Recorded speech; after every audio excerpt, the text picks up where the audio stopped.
Hey Melissa, so I'm really excited to be doing your reading. I have some rosemary burning right now that I made from my garden. So rosemary is really good with intuition and just sort of peaceful relaxation.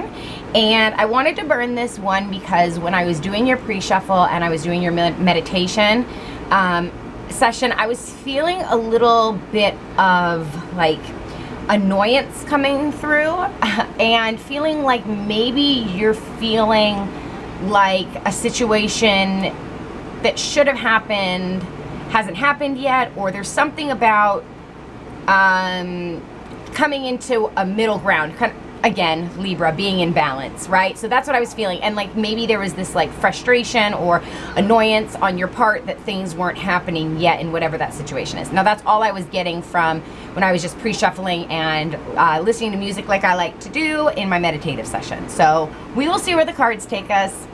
I don't know.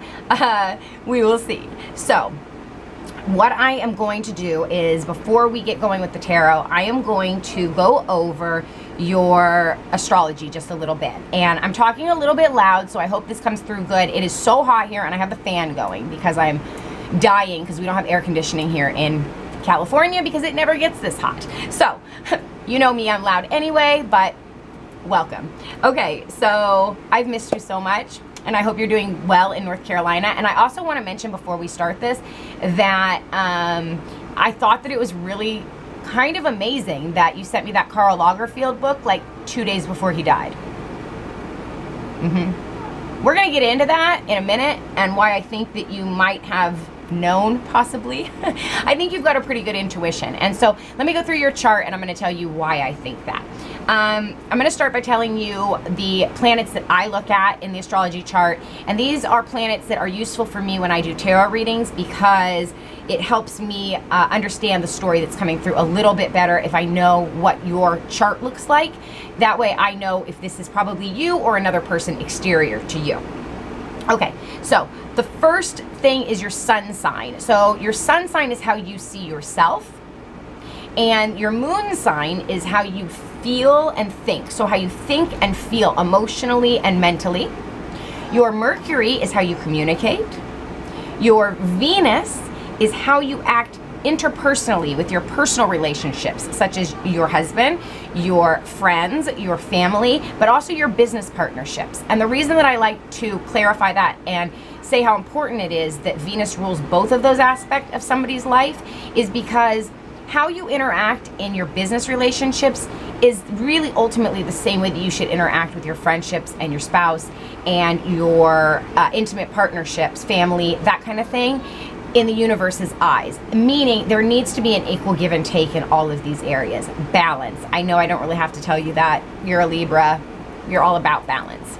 So the next one is your Mars sign, and that is how you fight and how you're intimate with your husband. So, and then the next one would be your rising sign, and that's how people see you as a person.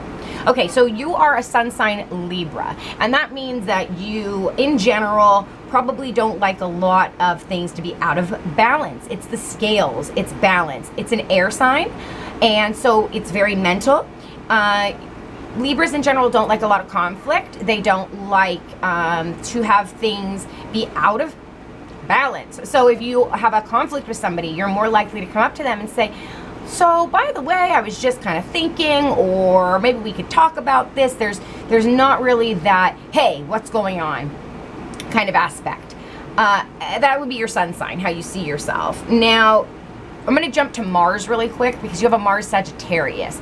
And so even though Libra doesn't like things to be out of balance, with a Mars Sagittarius, which is a fire sign, you may find yourself sometimes getting upset and wanting to run away from that situation instead of confronting the situation, or you might find yourself in the opposite, wanting to say something and saying something instead of running away. So that is something that kind of might frustrate you almost a little bit, because as a sun sign Libra, you feel the need to be in balance, but your Sagittarius really wants to be honest about things and really wants to say, hey, look, this is what's going on. Let's talk about it. Let's deal with it. Let's get it out on the table so we can move past it, right? Now, again, these are in general, and my mom does like full in-depth charts where she looks at all the aspects and squares. I just look at the basic energies of those planet placements. So these could resonate with you, they might not. Your moon sign is Capricorn. And Capricorn is very dear to my heart because it's my husband's sign for his sun sign. But Capricorn is an earth sign, and it is very, very grounded. It is the rock. It is the workhorse. It makes a plan and it goes for it. So in your mind and in your emotions, you're solid. You're grounded. You stick to something. When you make that decision, you make a plan and you work towards it. There's not a lot of, oh, well, maybe sentiment or emotion or any of that. It's or being too stuck in your head. It's like, okay, let's get it going. What do we have to do to make it happen? That's sort of moon in Capricorn, or Capricorn in general.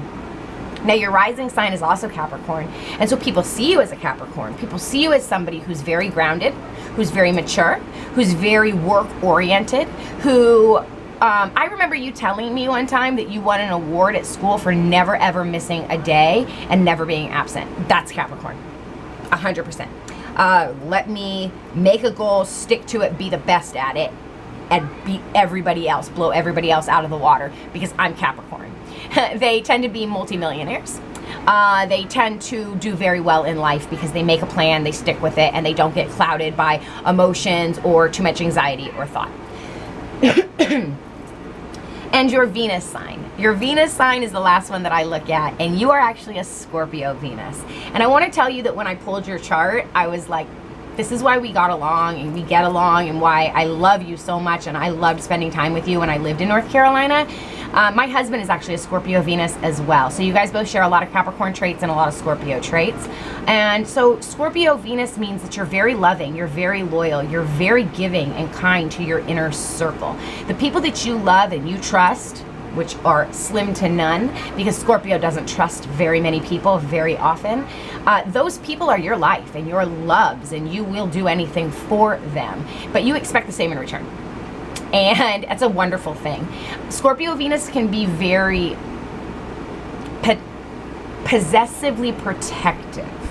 I have to be careful how I say that, because it can come off like it's kind of a dominant thing, but really because it's in Venus and it's not in your sun or your moon or somewhere, because it's in Venus and Venus is the planet of love, it will soften that possessive protectiveness. And how it comes through in my husband is that he is very okay with me socializing and talking to people and schmoozing people, but he'll stand next to me and put his arm around me and smile like, this is mine, don't get too close. I really love that in a placement. I think Scorpio Venus is a beautiful placement. Okay, so if you have any questions, you can definitely message me and let me know, or leave them in the comments below this video and I can respond to you that way. But the first thing I'm going to do is I'm going to pull some oracle cards. So I'm going to pull all the cards, and once I'm done pulling all the cards, I will move the camera down. I will show you your spread and I will talk you through it. Now, I am a reader who does not pull cards off the top or the bottom. Normally, I do pull the bottom card, but I won't pull the top cards and just pull. I let cards jump out of the deck. They're called jumpers or flyers. And that's just the way that I feel that I get the most accurate message coming through. So I've already pre-shuffled, but while I am shuffling, I am going to go through my basic normal spiel for tarot. I'm reading energies. The energies that come through could be past, present, or future. Time is not linear, time is fluid. That means that it does not work on the calendar that we use. It works however it wants to work. That being said, if I pull something and it doesn't resonate right now, it may resonate later. Because if the energy is already, if somebody has already thought about you, or a situation is already coming your way, it's already in your energy field, whether you can feel it or not. And so being that I read energy, I may pull something that makes no sense to you right now, but it will later. I might also pull something for you that happened a long time ago, and the reason it's coming back around is because there's a lesson or something that needs to be looked at for you right now. Okay, that being said, if it resonates, go with it. If it doesn't, do not shoehorn yourself. Do not try to put yourself in a box and make it resonate. If you need to recall it later, your mind will come back to it and recall it. Okay? And we have 2 cards out. So I like oracle cards because once I pull the tarot cards and I see the oracle cards, it gives me a bigger, clearer picture of what your situation may be that you need to know about. Now, I know that you were saying that, you know, there's not really much going on, that you're, you know, stressed or worried about. There's some work stuff and this and that, but you know, everything's pretty good. So that's awesome. So what I'm pretty much asking Spirit is to give me whatever message you need to know. So this is something that is going to be something that you need to know. I don't know any more than that. Let's find out. So I got creation and resilience. So that breaks down to a 3, and that breaks down to a 3. That's very interesting. Both of these break down to 3s. 3s are about creating something. After you get that first spark and you've started to think about how you're going to make it happen, you start the process of actual creation. And that's what 3 is about. And 33 is a master number. It's a master number that you're on your path, that you're on the right way to go, that you are doing what you need to do. I feel like you're creating something, but it may be hard. It may feel like it's not coming into to balance. It may feel like it's not there yet. It's something is a little bit off and you don't know what it is, but you feel it. And the reason you're feeling that is that your Scorpio placement in Venus is very, very intuitive. Scorpio is one of the most intuitive signs, and I think that you feel things very deeply, but you may not trust them all the time. So Spirit is saying that you're starting something, you're creating something, but you need to have resilience. You need to be resilient in order to allow it to take hold and take fruition. I've been getting this card a lot in the last few readings I've been doing over the last few days, and you know, in a lot of ways it makes sense because we're in Virgo season. Today is a new moon in Virgo, and Mars, Venus, Mercury, the moon, and I think one other planet is all sitting in Virgo right now. And Virgo is all about being resilient and creating things, but asking questions about it. So resilience, we'll see where we go with that. I'm gonna put those over to the side, and I'm gonna start working with my tarot deck. So I've already pre-shuffled these, and I'm just going to get right into it and start doing my regular shuffle, and we will see what comes out. I like to pull 8 cards. Sometimes Spirit gives me a few more, but I always go with it at least 8. All right, and we're already out. So let me see what's going on here. And then, like I said, I'm going to get all the cards out, and I will move you down and show you what I see. Okay. So I have a King of Wands out. I have a 2 of Wands.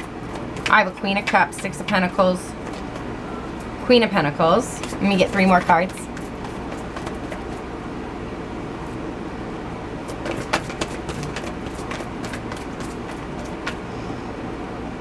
Okay, this came out in the pre-shuffle. This is the Hierophant.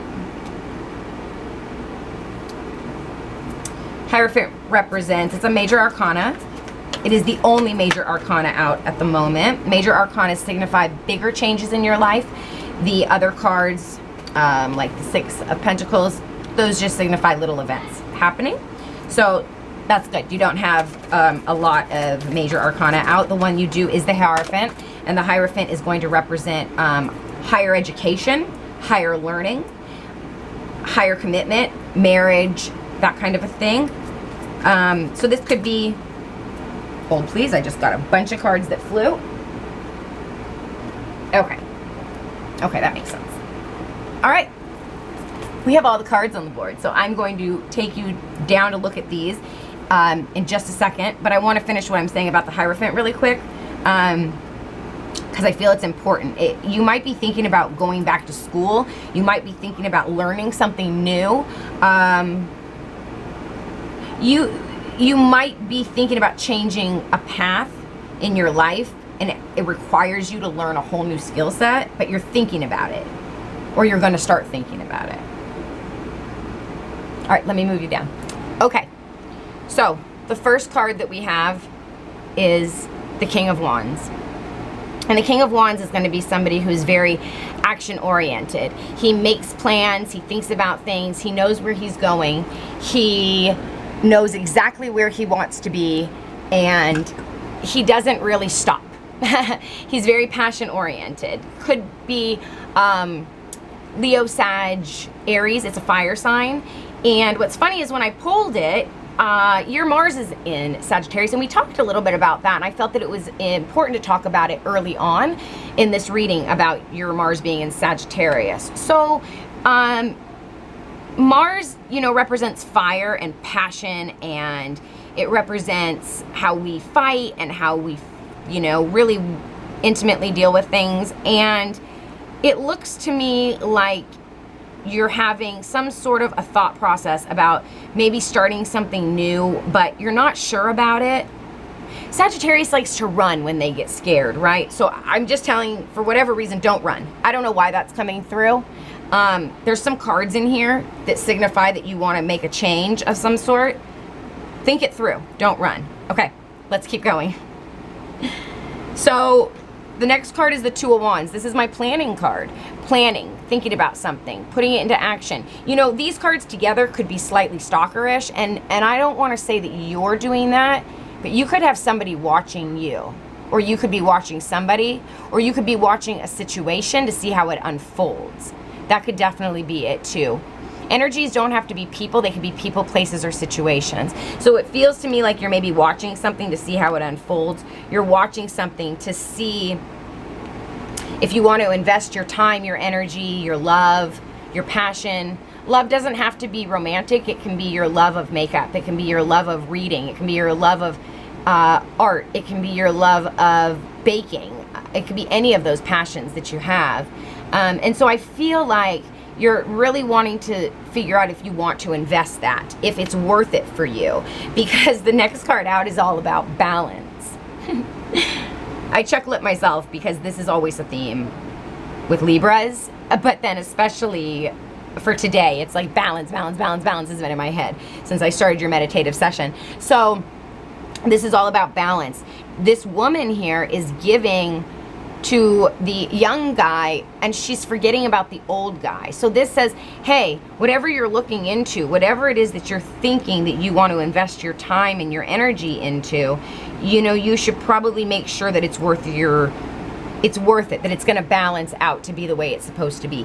If it's not that, then it's like you're putting your time and your energy into something and you're reevaluating it because it's not coming out the way that it's supposed to. Somebody else isn't balancing their time and their energy the way that you are. And so you're reevaluating it and you're sitting and you're watching how the situation unfolds and plays out. So the next one is the Queen of Pentacles. And she is very much on her own. She can be married for sure, but she is the one that makes the money. Her husband could definitely make the money too. She's equal to him. She's not above him. She's not below him. She has everything she needs. And she says, if you're going to come at me with an offer of any kind, business, friendship, anything, I need to know that it's valuable for me. It's very Earth energy. It's very Capricorn energy. And so I feel like you are being balanced in this thought process of, okay, where am I going to go? What am I going to do? Should I sit here where I am now, right here? I seem to have what I need. I seem to be doing what I need to be doing, but I don't know if I'm getting everything I want from it. I don't know if I'm getting all the love and the joy and the happiness that I need. The Queen of Cups represents happiness, love, joy. She gives all of what her cup has to give. Sometimes she forgets to fill her cup up because she's loving other people so hard. Very much a Scorpio card. So this might have to do with business or love. I'm leaning it's more towards business, due that the Queen of Pentacles represents money and foundations, but it doesn't have to be. She's definitely more of that earthy, rock solid energy where she works from an emotional place. She works from a logical place. So you might be trying to balance that in your mind. Emotionally, I want to go here, but logically, it's not right for me. Emotionally, I really like this, but it's not right for me. Or I'm giving so much and nothing is coming back to me. So it's that tug of logic against emotion. Again, with these two paired together, this is like you're researching whether or not you should go somewhere higher. You should move up in your career. You should move up in your relationship. Whether that's you and Jamie, you know, buying a different house, building a unit off of your house. This represents, you know, that kind of a thing. It's solid. It's if it was like this, it would be not solid. But it's like, are you and Jamie thinking about moving somewhere up somewhere? Are you planning on changing something about that? Or does this have to do with business? Is this you thinking, I don't want to be in this job anymore because I know that I can move higher. I know that I'm still at this level, but I should be up at this level. There's an offer coming in. I don't know if you know this. I don't know if it's happened already, but there's an offer coming in, and it's an offer that's solid. It's an offer that's stable. It's going to offer a lot of foundational goodness, but this is a very slow moving offer. So it's not something that's going to happen right away. And it might be that you're wondering, emotionally, I really want this offer, but I know it's going to take a while. And I don't know if I'm willing to wait for that or if I should just jump on that offer. Okay, so I didn't even notice this until just now. And this is typically how this works for me. But we talked about the Six of Pentacles. It's all about balance. It's all about giving to both parties, giving to both things, balancing what you need to do, balancing your life. But then here's another Sagittarius card, the Sagittarius card, the Temperance card, the card of balance, the card of balance. If you see here, she has cupcakes and then some juice. She's got a computer and then some books. She's balancing the good and the bad, the indulgence and the non-indulgence. Okay, so before I get to these last two cards, which is the advice for you, I'm going to quickly just run through what I am seeing, and I'm going to bring you up to me really quick. Okay, so basically I am seeing overall, I am seeing that there is some sort of thought process that is going on between your logic and your emotion. I don't know if I want to be here anymore. I don't know if I want to be doing this anymore. I think that I can go somewhere higher. I think that I'm made for something more. Should I jump on that offer? Is that offer legit? Is it going to pan out and be balanced in what I need if I do it? Well, going back to the Oracle cards, creation and resilience, and knowing that this is a slow moving offer and that you're going to need to be patient and resilient to see it come out into fruition. And then the outcome or the advice for you being the Tower card and the Chariot card, I would say to take the offer. I would say to jump on that offer whenever it comes, whatever that offer is, whatever it is that's sparking the new interest into your life, into your thought process, I would say to take that offer. And the reason why I'm saying that is because the Tower card is a card of the universe coming in and doing the unexpected. So Uranus or Uranus is in retrograde, and that is the planet of the unexpected. So right now, you need to expect the unexpected. And so it's a very telling that the Tower card showed up. Basically, the Tower card shows up in a reading when you need to make a decision and you haven't made a decision, and it's throwing your life out of whack. It's throwing you out of balance. You're going around on the same circle thinking, why am I doing this? And the universe keeps giving you outs and keeps giving you outs. They keep coming in saying, hey, take it. And you keep saying, no, it's not my thing, it's not my thing, it's not my thing. So then the universe comes in and shuts it down, breaks it down. Now, it doesn't always have to be a bad thing. The universe could come in and bring you a beautiful thing. This is winning the lottery unexpectedly, or your car breaking down unexpectedly, right? So this is the universe saying, no, I gave you chances. You were supposed to go this way, but you keep going down the same path. So now I have to close that path. Now I have to tear that path down, put it down and make it so you can't walk it anymore and you have to go that way. Which brings me to the next card, the Chariot card. The Chariot is all about making a decision and going forward. After you've made the decision, after the tower has fallen and the universe has come down to say, no more of this, you need to go here, you finally move forward. You finally start going in that direction, and then you get where you need to go. The Chariot is a beautiful card. It represents Cancer. Cancer is the most intuitive sign out of the entire solar system, and it is all about knowing where you're supposed to go and taking the movement forward to find your passion, to find where you're supposed to be, where you're supposed to go. And so that's what I see. I see that you're stuck in your head about something, and maybe you have been for quite a while, but you've been researching it. You've been looking for it. You've been trying to find that higher place to go. Maybe something's already come in and offered it to you. Maybe you're waiting for it to be offered to you. But once you come to balance within yourself and you figure out that you need to take a leap of faith, that you need to move forward in something, hopefully you can avoid the tower moment. I don't think this has happened yet, okay? I don't think the tower moment has happened yet. I think that Spirit's saying if you get into balance with yourself and you figure out what you want emotionally, logically, you figure out how to mesh those two together, you'll avoid a complete collapse of what's around you, and you'll be able to choose the path that you want to go down, and it'll work out. That's what I'm seeing. I hope it resonates. I never know. So let me know in the comments, and let me know on Messenger. I'm sorry this took so long to get to you. It's been a little bit hectic, but I love you, and I will talk to you soon.